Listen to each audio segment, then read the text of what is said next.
Welcome to the Christian Sport Podcast. It's great to be with you. My name's Johnny Reed. I'm here with a really exciting guest, Bertie Kennedy. I'm sitting in his garden, which you might hear the birds fluttering.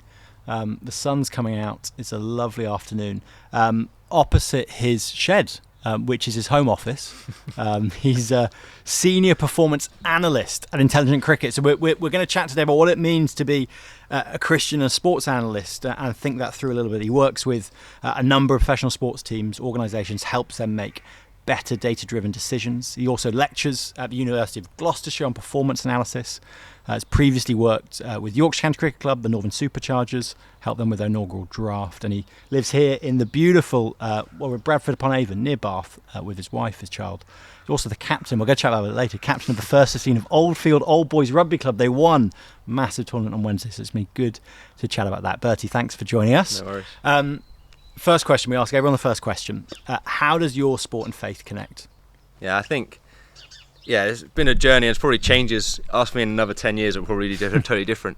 But I think in my current space of life, what it allows me to do is to enjoy my sport most, to play with a smile and to know that actually my identity isn't in it. And actually I can like take, win, lose. I can enjoy the gifts that God's given me.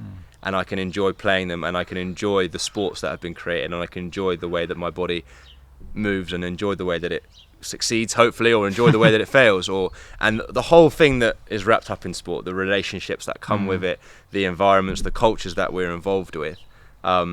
It makes it a really enjoyable experience, and I think also it allows you to be with the world. It allows such an amazing opportunity to speak to others and to share something of the good news, and it in an environment where you're so close to one another.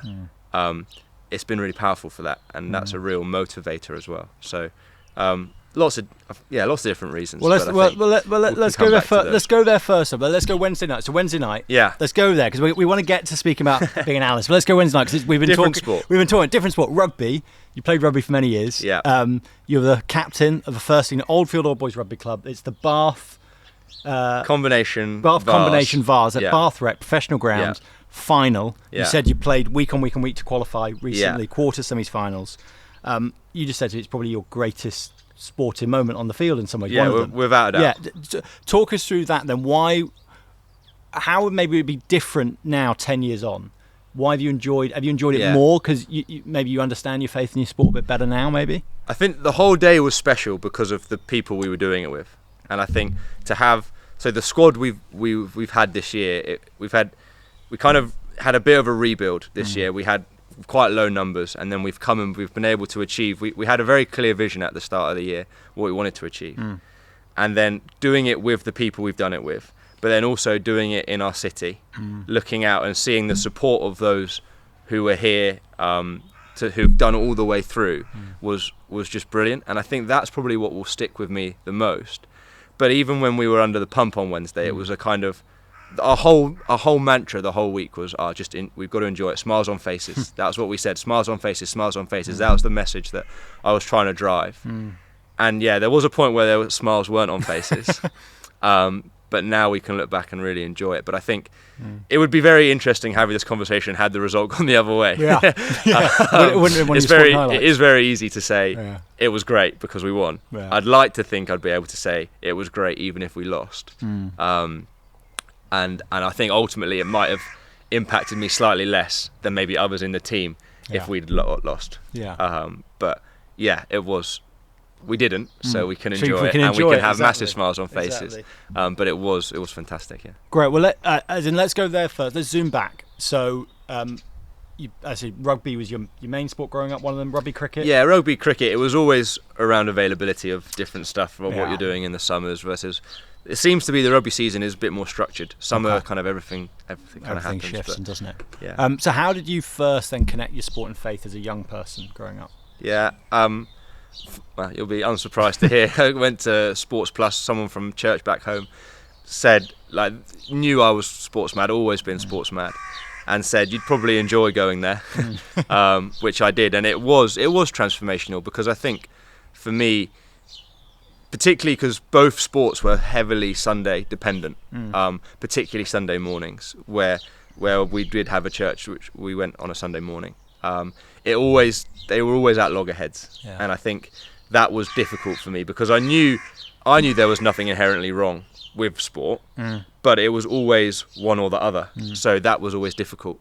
But actually going to Sports Plus and seeing other people who were just like me, who loved sport so much and could enjoy that, but also were really buzzing about their faith. That was a big moment for me, and actually seeing that sport can be worship. Sport is a good thing given to us by God. And that was a real big moment, and from then on it's always been about understanding that more, and how that plays out, I suppose, in the good times, in the bad times, and how we can use our bodies in that way. And you're still in sport. You've stayed in sport. So university studied. Yeah, studied at Bath Uni. Yeah. Did sport and exercise science. Yeah. I'm sport mad. Played rugby at uni, and then it's actually how I got into performance analysis. I went away on a placement year in my third year. Worked up in the northeast with a company, working with Durham Cricket and Yorkshire Cricket, and then a little bit with Durham Uni, doing a lot of video stuff. So filming, tagging was what we kind of, whenever you film, you kind of add different pieces of information to different clips. So you'll clip a game up, say it's rugby, all the scrums, you clip all the scrums up, and then you tag whether you won the ball, if you went and scored from it, if you played off 10, all those sorts of things. You'd add that information onto it after the event. So a lot of it was to do with that. And then what we realised was, video analysis has its place in terms of looking at technique, looking at it, particularly in cricket, if we bring it round to cricket now, like where your head is over the ball, where you're, like the angle of your back as a bowler from an injury perspective, or like your wrist position as a spinner, all that sort of stuff you can use with video. But what we found was that video and still is great, but it only gives a snapshot. And what we were able to see with the data that we were tagging on these video clips, we could actually use that data to explore further what more overall trends. So is someone particularly weak against a certain type of bowler? Or is someone particularly strong on a certain side of the wicket with a certain shot? We were able to delve in much deeper to a level which coaches we were dealing with hadn't really, they always thought, and they would come with their preconceived notions. But to actually have it as an objective fact. 'Cause it's fair to say, isn't it? You've kind of grown up in the industry as cricket has caught up. That. It seems that with obviously the revolution of T20 cricket, your smaller margins aren't there. And lots of these kind of 1%ers, whatever you want to call them. There's loads more chat now around data and matchups and things like that. See Owen Morgan famously with kind of the numbers with the analyst kind of saying, you know what I mean. So there's loads more of that now. Is that kind of how it's felt? You're kind of at the cusp of it when you started. Like it was right time, right place, massively. Right time, right place. God's got His plan, hasn't He? But we were there. I felt we really were there at the start of this. They've called it a bit of a data revolution, and we've seen in the way that bigger companies have come in. You look on Sky, you see Hawkeye, pitch maps, all that sort of stuff has come into the game more commonly.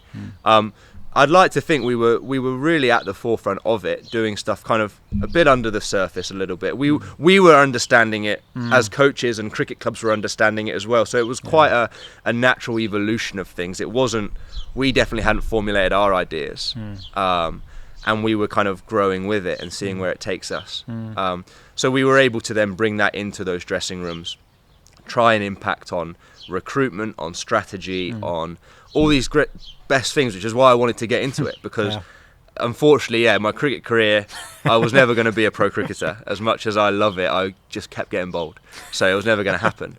But being able to impact what's going out in the middle and saying, that was my call. Although I didn't bowl the ball, I didn't hit the shot, being able to say, actually bowling him to that batsman, that was part of me. And actually that took a huge amount of satisfaction. I do remember the first game we did it. Yorkshire scored, I think it was 220 against Notts, and the innings planned out exactly as we would say was Plan A. We had all our people coming in at the right time where they were strong, and it just clicked. And we came away like, wow, that was mega, the biggest moment of job satisfaction, because it was, although I didn't do any of it on the field, it was the thinking behind it was there to go, actually, I can own a little bit of that, and that was really cool. Tell us then a bit about work now. Like you said, you had your placement, you work with different clubs particularly. What does it look like for you now? What's kind of your role then in your business, in your company? So a lot of what I do is consultancy. There's probably two main aspects: consultancy and training. So consultancy, we will offer different products, different services to different clubs. We have a bit of a menu. They'll choose what we have to offer around different statistical packages or things like that. And then I'll work with the coaches of those to kind of answer their questions. All right, so who do we sign here? What about this player? What about this player? What about this strategy? Where are we strong? Where are we weak? And I'll kind of come in as a consultant and deliver and answer some of their questions. That's one aspect. And the other aspect is around training. So I work with a number of counties around training their analysts, and that links a little bit in with my teaching. Yeah. But I'll jump on a call and we'll go through. I'll train them in a way of doing analysis, which is what I've been doing, and a way of helping them to get to their answers quicker, so they can be better in their role. Yeah. And the idea, it was tricky.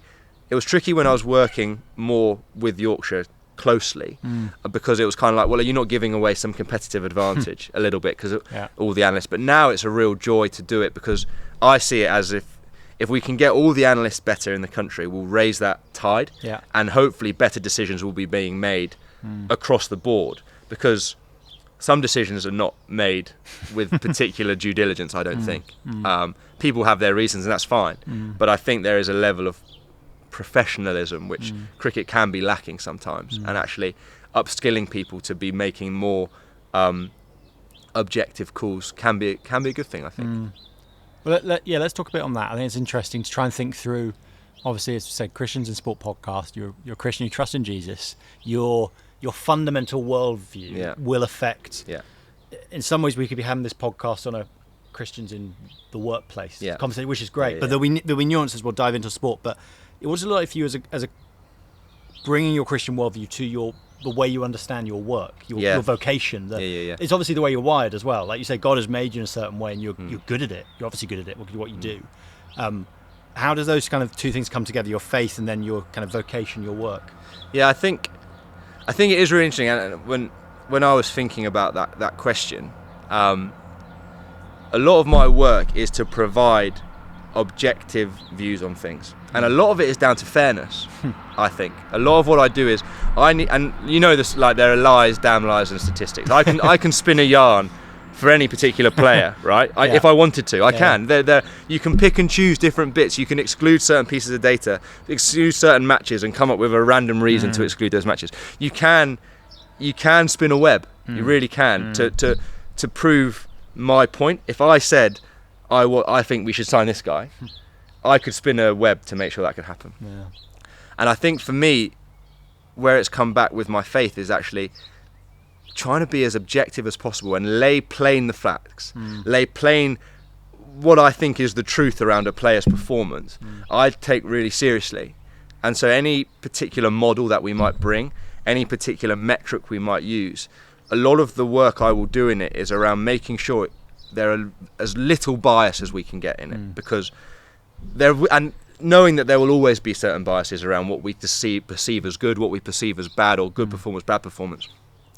But trying to be as objective as possible, because some of the stuff that I will produce and I will give to people, it has an impact. And sometimes it's making sure I try not to think about that, because ultimately it's my job. I'm doing these. There are numbers on a page, but making sure that what I'm producing is as much as I can be truthful to what's been happening. That's really important. And I think that's where my faith comes in, to go, no, I need to be just here. I need to be truthful. I need to be, and my integrity needs to be really good. Why is integrity view as a Christian so important? Because it's come up 10, 20 times this conversation. I think it's a characteristic of God, which is hugely important to who he is. Like, he has to be integral. He is the Lord God. He is judge. He is creator. He is all those things. Yeah, he is fully graceful. He is fully merciful, but he is also fully just. And actually, the integrity of the Lord, he is beyond reproach in that regard. And to imitate his character, I think, is something that we are encouraged to do. We are commanded to do. We are chose to be more like him. And so if we can make sure that we, in my work, in terms of when it comes to my numbers, that I am beyond reproach, I need to be, because otherwise I am not reflecting the God that I serve. And we can only do that, can't we? We want to be clear on that. We can only we can only do that because of God's grace at work in life, because of His Spirit helping us to do that. Yes. Our natural instinct will be to hide. It will be to lie. It will be to It manipulate the numbers. That's the thing. Someone expose. Right, I come to someone with a number, and they go, "That's not right." They counter it with some other number, and you go, "Yeah, but you would," and you argue your way out of it so easily to go, "No, yeah, but you were doing this, you were doing that. No, my numbers are better." You need to be, and often by having all these numbers, it can help drive your integrity, because if someone comes back to you and goes, "Why did you do that?" I can point to the numbers and go, hang on, this wasn't me. I'm doing this based on my research, and I'm doing this based on my numbers, which is hopefully more objective. So I find it helps me with some integrity, but you have to have that holistic view of what you're collecting from a data point perspective to be able to drive that. But I think being able to image God in that way, as you say, I will get it wrong on a daily basis. But in my work life, working with no one else looking over my shoulder, looking at what I'm doing, I could be on my phone all day. They might not know that. But being able to make sure I can say to them, no, I am working for the wage that you pay me is really important.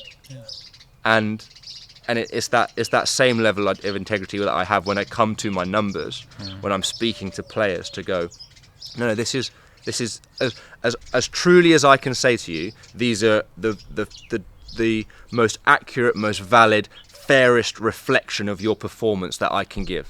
I have not tried to hide anything. I might have, if there is scientific reasons to take out some outliers, as there is in all scientific research, I will do that. I will follow the right protocol. But I need to make sure that as I'm presenting someone, presenting a coach with a player's information or a player with their own information, I am being as honest and as truthful as I can be. And my integrity needs to be really good. And actually, I slip up on that. But I know that with being a Christian, that is important as well. And I think bringing that through and making sure that, I can offer objective fact to people. So how does that play out with, as in we want to say we're made in the image of God, all of us, all of our mind, our body, our abilities, and yet it could feel, I imagine, if you're playing an elite sport, that you're isolated to become a data point. How and you may, like you say, you're bringing objective facts, hopefully. But how do you keep reminding yourself, but also do you have an influence in how you help coaches see the whole of the person? Because obviously, like you say, decisions are made not just based on data, and that's fair and right. There'll be somebody could be a really good teammate, which actually it's pretty unmeasurable in some ways. How does that kind of play out in the world of sport? It has been really interesting. We've spoken about this data revolution in cricket before, and I think when we first brought it in, there was a lot of objection to it from players, because they see stats as a way of bashing them over the head and going, "You're not good at this. You're not good at this. You're not good at this." And actually, what we tried to do was to flip that as well and go, actually, no, data, this can be for you. We can highlight where you are really good, because let's be honest, if you're playing professional sport, you will be really good at what you do. You will have something which has got you to that point, whether it's your cover drive, whether it's your power hitting, whether it's your slower ball, whatever you've got, there is a reason you're playing professional sport. That's not a coincidence. And I think being able to highlight to players, data can provide a way of highlighting where you're weak, absolutely, and that's up to the player with their mindset, how they take that on board, absolutely. But actually being able to use the data to go, no, mate, you're really good at this. You're in this role, you are really, really good. And there was a great example of that at Yorkshire, where we looked at the numbers, we looked at different entry points into an innings, we looked at T20, and there was a particular player who was brilliant at the back end. So from over 16 onwards in a T20, he was really, really good. But he didn't always play that role, because it was quite a fixed batting lineup. He'd bat at 5 or 6, and he'd come in wherever it kind of fell. But whenever he got the opportunity to bat in that zone, he was really good. And we were able to visualise that and show him, and he was up there with the best names in the world. And from that point on, he puffed. You could see him change in the way that he played and go, no, I am good at this. I can have confidence in this. And from my perspective, trying to bring the objectiveness and the kind of scientific nature of data and match that up with the people that we deal with, that's often where there can be miscommunication, because you're either seen as the bloke behind the computer who's there just to bash you and tell you where you're bad, or you're seen as the kind of the kind of arm around the shoulder kind of, oh, I'm here for you kind of person. And how we navigate that gap is really important. And actually being able to give people confidence, but making sure, like, I'd like to think if there are people listening who are involved in a heavy data sport, and most sport is heavy data nowadays, whether it's football, rugby, how far you run, your collisions, all that sort of stuff. From a Christian perspective, making sure that you don't need to be defined by your stats, your batting average, your batting strike rate. That isn't what defines you. On a massively holistic level, you are way more than your batting strike rate if you play T20 cricket. You are way more than your batting average, than your bowling average, than whatever. But actually, that we can bring in, we can nurture those people, those people who they're just humans, right? I think for me coming in, the biggest shock to a changing room environment was, it was just like going into my club changing room. And I don't mean that in a bad way. Like, they were the same characters. Okay, all these people were really good at cricket, which is totally the opposite of my club changing room, right? These guys could bat really well, they could bowl really well. None of them are listening to this. Yeah, international superstars, some of them in that Yorkshire dressing room. They were fantastic players. But the characters and insecurities and bravado, that was all there. They were in there, and the same characters you have, the storyteller, the person who kind of just sits a bit quieter, who just goes about their business, the tidy one, the messy one, all that is still there. Yeah. And for me to realise that and go, okay, no, these people, they still need Jesus, just because they're professional sports, they still need to hear the gospel, but also that they're not bulletproof. No. And so the way that I can bring my stats to them and inform coaches and being able to make sure that they understand potentially reasons why they're dropped, understand reasons why they might not be getting another contract, is really important. Yeah. But I need to have a huge amount of integrity when doing that, to make sure that I'm not seen to be siding one way or the other. Yeah. To go, oh, I'm always on the side of the coach, or I'm always on the side of the player. To be able to walk that line. What's the relationship like with? How have you found that with coaches? Is there some pressure from coaches and how you advise them to make decisions? We chatted to a physio, Fran, sort of October, November. It's really interesting because as a physio, she said occasionally she'd be either from the player to hide an injury, or from the coach to persuade her to go, no, they're fine, they can play. Is there similar pressure sometimes from coaches to go, I need a reason to drop this character, or I need a reason to select this person for whatever reason? Is that a complicated relationship with the coach? My boss was very heavy on me in my formative years in the role around making sure that we are on the side of the coaching staff, not the side of the players. Don't get too cushy with the players, because they come and go. They can influence you. You can get caught up in their story to spin that yarn, right? They're desperate for another contract because of something going on at home. Yeah. Can you spin that number a little bit? Can you tweak it up? And you don't want to put yourself in that position. No. So I've always been side of the coach. They will have a preconceived idea. They're the coach, right? And I've always been careful to make sure that they all know more about the ins and outs of cricket than I do, because often coaches, they've played for 10, 20 years, whatever. They will always have a preconceived idea of what they want or what they think they've seen. That's probably the biggest thing. And when you go to challenge that, that's where it can get difficult. Yeah. Or maybe where we sign players, right? I think we should sign this person. And you go, oh, right, did they just get 100 last week? Oh, yeah, they did. Funnily enough, we think we should sign that player. Great. And you look at the data and you go, no. That player can be brilliant. And that's always the case with data. These players, on any given day, they can be brilliant. They can score 100. They can go at 200 strike rate. They can take a five or whatever. These cricketers are too good not to be able to do that. But when it comes to due diligence, when it comes to the probability, or where it comes to the weight of evidence, that's where I need to come in and often state my case, and that's where often my reputation comes with me to go, and that's where, from my faith perspective, it's going, hang on a minute, if I don't win this argument around who I think we should sign, ultimately the coach is going to make that call. But being able to bring and go, I've said my piece, I think I know, and I've said what I think would be the right call. Whether they go with it or not, hey, that's Yeah. That's why they're paid way more than me to do that. But to bring that, the way that the coach interacts with us, it's often a kind of, shall we do that? I think we should do this. Does the data back that up? Yes. And often you'll be amazed how often they're right. Yeah. As a coach, they see so much and their intuition is so on point that often they go, oh, I think this is happening. Can you check the data? Oh, yeah, it is. Wow, that was like, how did you spot that? Oh, well, they're the coach. They're brilliant at this. So often it is backing up what they think is, but when you challenge them on a decision, you need to be sure that your numbers are in order and your ducks are in a line. But the way you go about doing that is the soft skills involved.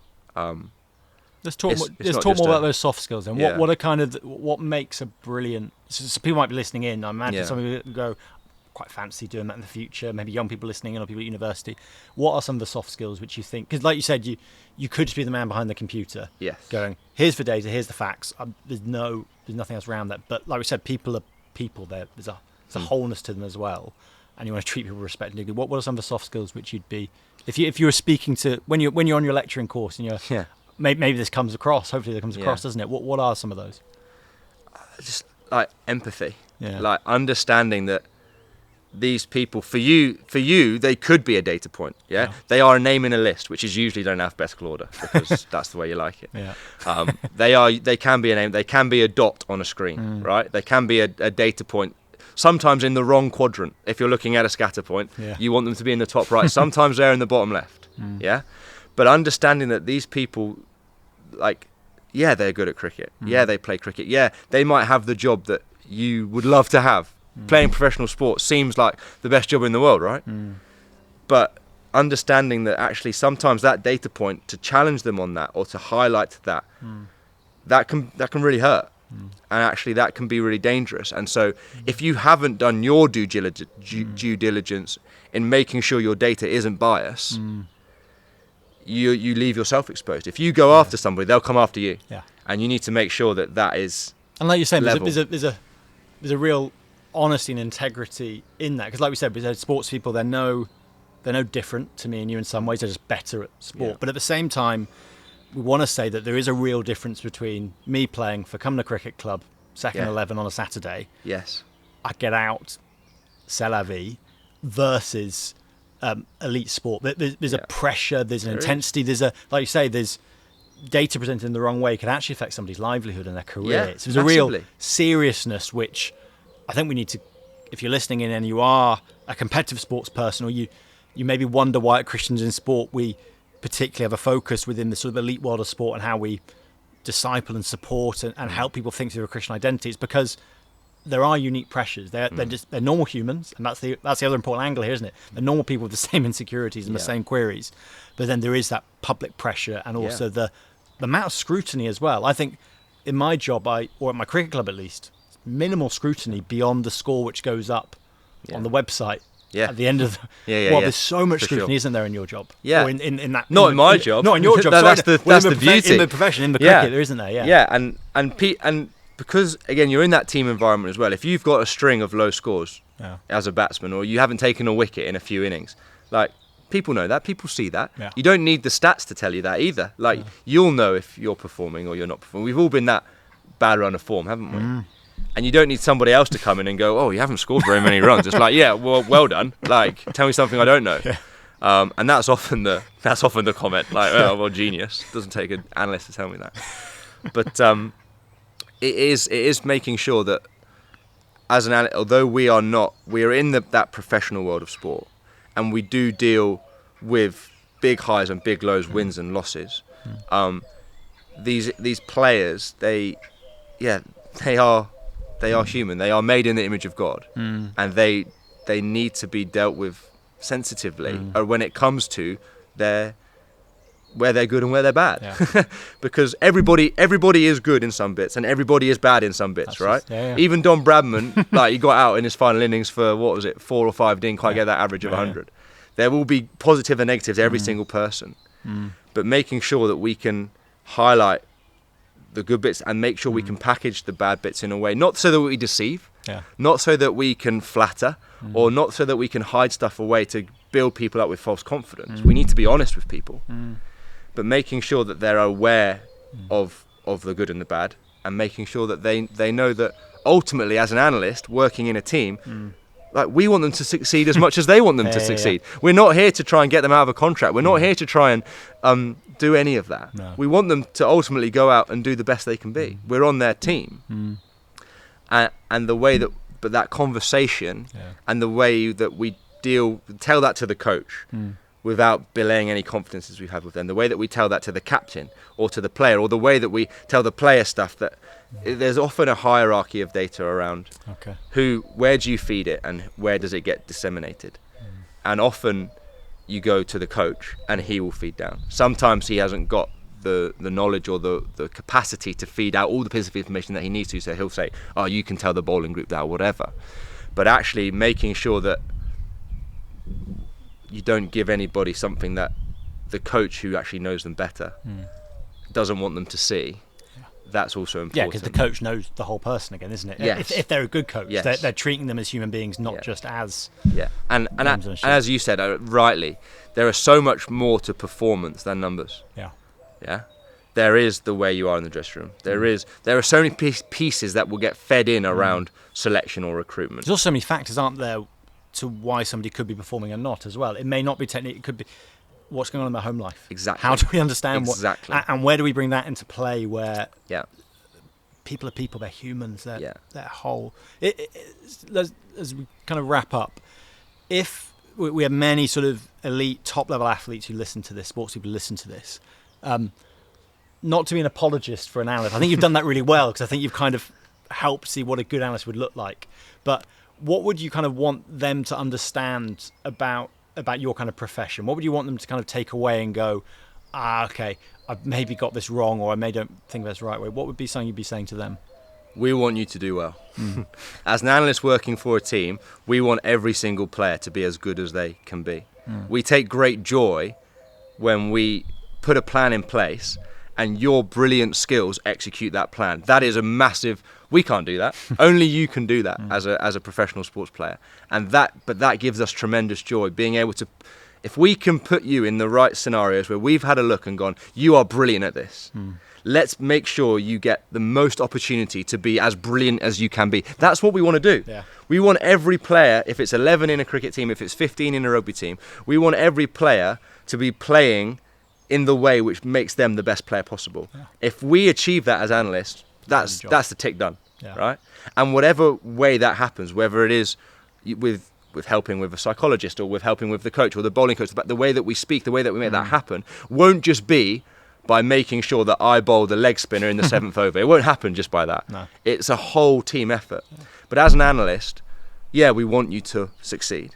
We really, really do on your team. And we want the club to work well. We've gone into the job to experience those highs with you. And we want you to, we don't just want to highlight where you're bad, which is often, I think, the portrayal of, they're the data guys. We want to be truthful. We don't want to flatter, but we want to make sure that you know where you're at, and we want to help you get better. Ultimately, that's why we're there. That's great. Well, as in, our aim hasn't been to be an apologetic for analysts in the world of elite sport, but hopefully it's been helpful listening, and there's a great understanding of the role, what goes on, but the importance of data. It's so important nowadays, isn't it, in the world of sport? But there's more to it than that, and we want to treat people as people, treat people as humans. Yeah. There's more than just data, and it's a challenge if you're listening in and you are involved in analysis. It's a challenge, obviously, I'm sure it is, to do that. And if you're a player being analysed, hopefully helpful to kind of see what the motivation behind it is, but also a helpful reminder that, as Bertie said, you're more than your data, you're more than your stats, you're more than your numbers. We believe if you're a Christian, we believe all people are made in the image of God. You made with real dignity and real purpose and an identity which is given to you. And which is rich, and which is more than whether you can play a cover drive or not, because ultimately all of us will stop being able to do that in the future because we're going to get older, and you won't be able to do this, because that's fine. If you've got a secure identity, then you're rooted, you're grounded, which is great. So thanks for unpacking that, Bertie. It's been great having you on. Thanks so much. Thanks very much.